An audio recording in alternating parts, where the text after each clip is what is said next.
केरवा के पतावा पे न्योता पे ठवानी न्योता करीना स्वीकार जी।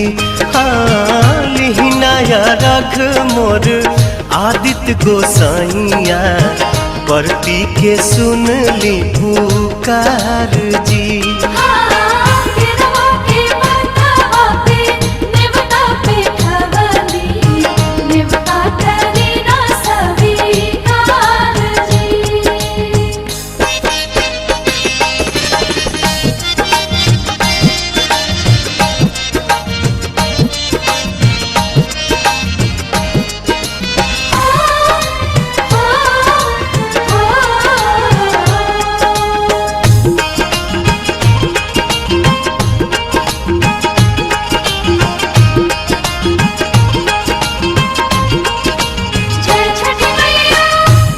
हम अरघ दुनो बेरा आदित्य तोहे साझिया फजीरे।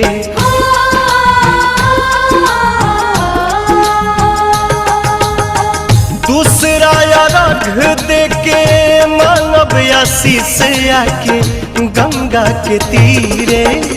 दिन के सहैया रौवे रोग हराइया जी रौवे से जग में जोर जी।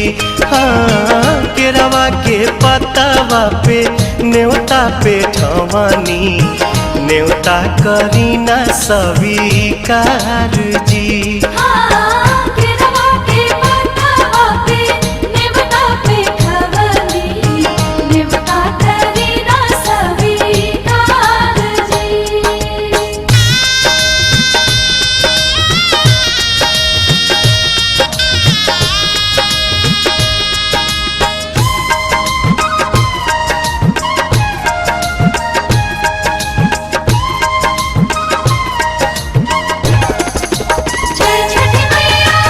नजरी के कोर से करिले अजोर जग रौवे से जागेला।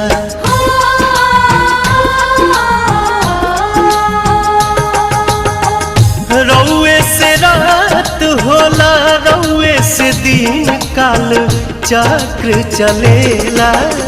हर साल करब बरत आई छठी घटिया हमनी पकड़ब उपकार जी।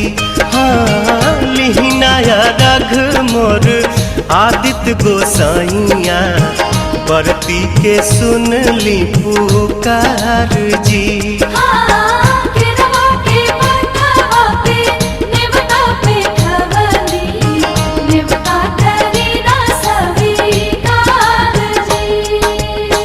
केरवा के पतावा पे न्योता पे ठवानी न्योता करीना स्वीकार जी।